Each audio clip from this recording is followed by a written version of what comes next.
السلام علیکم ورحمۃ اللہ وبرکاتہ۔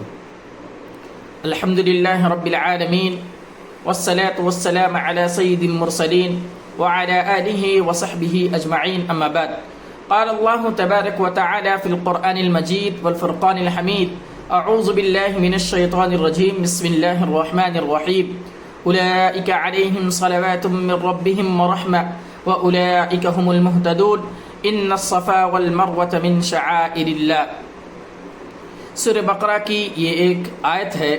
اس سے پہلی بار یہ آیت میں اللہ رب العالمین نے صبر کی اہمیت و فضیلت کو بیان کیا تھا، اور اللہ رب العالمین نے اور نبی اکرم صلی اللہ علیہ وسلم کی حدیث مبارکہ سے پتہ لگتا کہ جب کوئی چھوٹی سی بھی کوئی مصیبت اللہ کے نبی صلی اللہ علیہ وسلم کی زندگی میں آتی تو آپ صلی اللہ علیہ وسلم انا للہ و انا الیہ راجعون پڑھتے تھے۔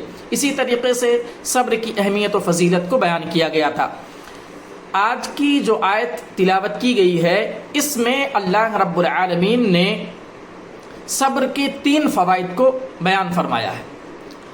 اللہ رب العالمین نے کہا: اولئک علیہم صلوات من ربہم ورحمہ واولئک هم المہتدون، کہ یہی وہ لوگ ہیں جن پر رب کی جانب سے صلوات نازل ہوتی ہے، اور وہ رحمہ اور رحمت نازل ہوتی ہے، اور تیسری وَأُولَئِكَ هُمُ الْمُهْتَدُونَ، اور یہی وہ لوگ ہیں جو ہدایت یافتہ ہیں۔ اس آیت کے اندر صبر کی 3 اہمیت و فضیلت بیان کی گئی ہے، یعنی اگر کوئی آدمی صبر کرتا ہے تو اللہ رب العالمین اس کو 3 فائدہ پہنچاتا ہے۔ پہلے صلوات من ربہم، رب کی جانب سے صلوات نازل ہوتی ہے۔ صلوات سے کیا مراد ہے؟ ایک حدیث ہے، سعید بن جبیر رضی اللہ تعالی عنہ راوی حدیث ہیں، بیان فرماتے ہیں کہ اللہ کے نبی صلی اللہ علیہ وسلم نے فرمایا: الصلوات من اللہ هو المغفرہ۔ صلوات کا مطلب یہ ہے کہ رب کی جانب سے اس بندے کو مغفرت حاصل ہوتی ہے، اللہ رب العالمین اس کو معاف کر دیتا ہے۔ تو پہلا فائدہ یہ ہے کہ اگر کوئی آدمی صبر سے کام لیتا ہے، کوئی مصیبت آتی ہے اس کی زندگی میں اور وہ صبر کرتا ہے تو اللہ رب العالمین اس کے گناہوں کی معافی تلافی کر دیتا ہے۔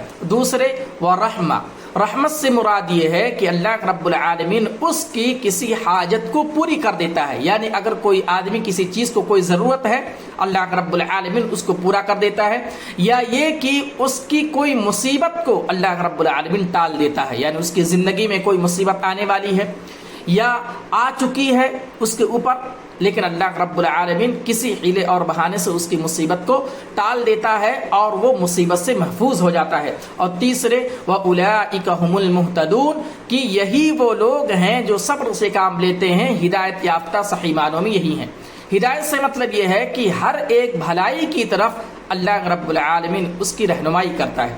بہت سارے لوگ ایسے ہیں، دیکھا جاتا ہے کہ اللہ رب العالمین ان کو ہدایت نہیں دیتا ہے، ان کو توفیق نہیں ملتی ہے کہ وہ نیک کام کریں، بھلائی کی طرف آئیں، نماز کی پابندی کریں، قرآن کی تلاوت کریں، یا روزے کا اہتمام کریں، حج و زکوٰۃ کریں، صدقہ و خیرات کریں، کسی بھی چیز کی کوئی توفیق اللہ رب العالمین کے یہاں سے نہیں ہوتی ہے۔ تو یہ 3 فوائد اللہ رب العالمین نے اس آیت کے اندر بیان فرمایا ہے کہ اگر کوئی آدمی صبر سے کام لیتا ہے، صبر کا مظاہرہ کرتا ہے تو اللہ رب العالمین اس کو 3 فائدہ دیتا ہے۔ ایک پہلا یہ کہ مغفرت کر دیتا، دوسرے رحمت سے مراد اس کی حاجت پوری ہو جاتی ہے یا اس کے اوپر سے مصیبت کو ٹال دیا جاتا ہے، اور تیسرے ہر ایک بھلائی کی طرف اللہ رب العالمین اس کی رہنمائی کرتا ہے۔ ہم اور آپ کو معلوم ہے حضرت ابو طالب جو نبی اکرم صلی اللہ علیہ وسلم کے چچا، انہوں نے نبی اکرم صلی اللہ علیہ وسلم کی پوری زندگی مدد کی، لیکن اللہ رب العالمین نے ان کو ہدایت نہیں دی، یہ جو ہے اسلام میں داخل نہیں ہوئے، اور کہا انک لا تہدی من احببت ولکن اللہ یہدی من یشاء۔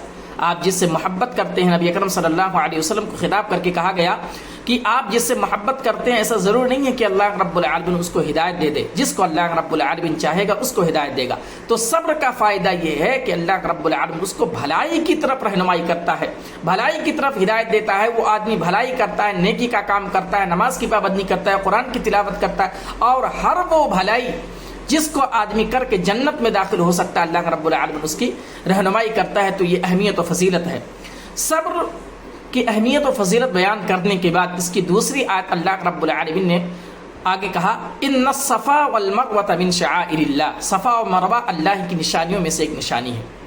یہاں بات چل رہی ہے صبر کی، اور اس کے بعد اللہ رب العالمین نے صفا اور مروہ کا تذکرہ کیا۔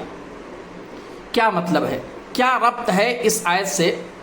دیکھیے صبر کرنے سے دو طرح کی تکلیف ہوتی ہے، ایک تو نفس کو تکلیف ہوتی ہے اور ایک جسم کو تکلیف پہنچتی ہے۔ مثال سے سمجھیے کہ اللہ کے نبی صلی اللہ علیہ وسلم جب مکہ کے اندر دعوت کا کام کرنے لگے، اسلام کو لوگوں کے سامنے پیش کرنے لگے، تو لوگوں نے آپ کو برا بھلا کہا، کچھ لوگوں نے آپ کو گالی دی، کچھ لوگوں نے آپ کو برا بھلا برے القاب سے پکارا، مجنون کہا، شاعر کہا، پاگل کہا۔ تو یہ نفس کو تکلیف ہوئی۔ اللہ کے نبی صلی اللہ علیہ وسلم کی معاشرے کے اندر بہت عزت تھی، آپ صلی اللہ علیہ وسلم کو صادق امین کہا کرتے تھے، لوگ بہت زیادہ عزت کرتے تھے، لیکن جب ہی اللہ کا پیغام عام کرنا شروع کیا، لوگوں نے آپ کو برا بھلا کہنا شروع کر دیا، آپ کو گالیاں دی جانے لگی، آپ کو برا بھلا کہنا جانے لگا، آپ کو شاعر، مجنون، پاگل، ہر ایک طرح سے جو ہے آپ کو برے القاب سے پکارا گیا۔ یہ نفس کو تکلیف ہوتی تھی۔ ایک آدمی جس کے معاشرے کے اندر بہت زیادہ عزت ہے اور اس کو اچانک سے اس کو برا بھلا کہا جانے لگا، تو اس کے نفس کو بہت زیادہ ٹھیس پہنچتی ہے۔ تو ایک طریقے سے اللہ کے نبی صلی اللہ علیہ وسلم کو برا بھلا کہا گیا، اس موقع پر اللہ کے نبی صلی اللہ علیہ وسلم نے صبر سے کام لیا، یہ نفس کو تکلیف پہنچائی گئی۔ اور جسم کی تکلیف، جب آپ صلی اللہ علیہ وسلم راستے سے گزرتے، آپ کے اوپر کوڑا ڈال دیا جاتا، آپ کے اوپر اونٹ کی اوجری ڈال دی جاتی، آپ کو پتھروں سے مارا جاتا۔ طائف کا واقعہ ہم اور آپ کو معلوم ہے، آپ صلی اللہ علیہ وسلم نے دین کو پیش کیا، طائف والوں نے آپ کے پیچھے اوباشوں اور بدماشوں کا لگا دیا، اتنا مارا کہ آپ کا پورا جسم خون سے لہولہان ہو گیا۔ تو یہ جسم کو تکلیف ہوئی۔ تو صبر کرنے سے دو چیزیں، ایک تو نفس کو تکلیف پہنچتی ہے، آدمی نیکی کا کام کرتا ہے اور آدمی اس کو برا بھلا کہتا ہے، یعنی دین اسلام کی بلغوا عنی ولو آیا، اللہ کے نبی صلی اللہ علیہ وسلم کی حدیث ہے کہ ایک آیت بھی اگر آپ کو معلوم ہے اسلام کے بارے میں تو آپ اس کو پہنچا دیں۔ تو مثال کے طور پر اگر آپ لوگوں کو یہ چیز بتلا رہے ہیں، آپ کو لوگ طنز کر رہے ہیں، آپ کو برا بھلا کہہ رہے ہیں اور آپ اس پر صبر کر رہے ہیں، تو یہ نفس کو تکلیف ہو رہی ہے۔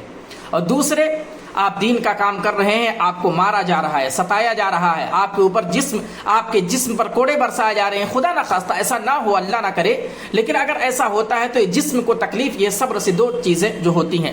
تو یہاں پر صفا اور مروہ کا تذکرہ کیا گیا، اور صفا اور مروہ کا تذکرہ جب ہوتا ہے تو ہم کو ایک شخصیت حضرت ہاجرہ علیہ السلام، حضرت ابراہیم علیہ السلام کی بیوی، ان کی یاد تازہ ہو جاتی ہے کہ انہوں نے صبر سے کام لیتے ہوئے صفا اور مروہ کا 7 چکر لگایا تھا۔ کس لیے؟ پانی کے واسطے۔ حضرت اسماعیل علیہ السلام ایڑیاں اپنی رگڑ رہے ہیں، پیاس لگی ہے، پیاس کی شدت میں پریشان ہے، اور وہاں پر دور دور تک کہیں پانی کا کوئی نام و نشان نہیں ہے۔ حضرت ہاجرہ 7 چکر لگاتی ہیں، اور 7 چکر لگانے کے بعد اللہ رب العالمین کا حکم ہوتا ہے، حضرت جبریل علیہ السلام آتے ہیں اور اپنے پاؤں کو یا پر کو مارتے ہیں، اور جو ہے پانی بہ نکلتا ہے، چشمہ پھوٹ جاتا ہے، اور پھر اس کے بعد حضرت اسماعیل علیہ السلام کو وہ پانی پلایا جاتا ہے۔ تو یہاں پر حضرت ہاجرہ علیہ السلام نے صبر سے کام لیا، 7 چکر لگائے۔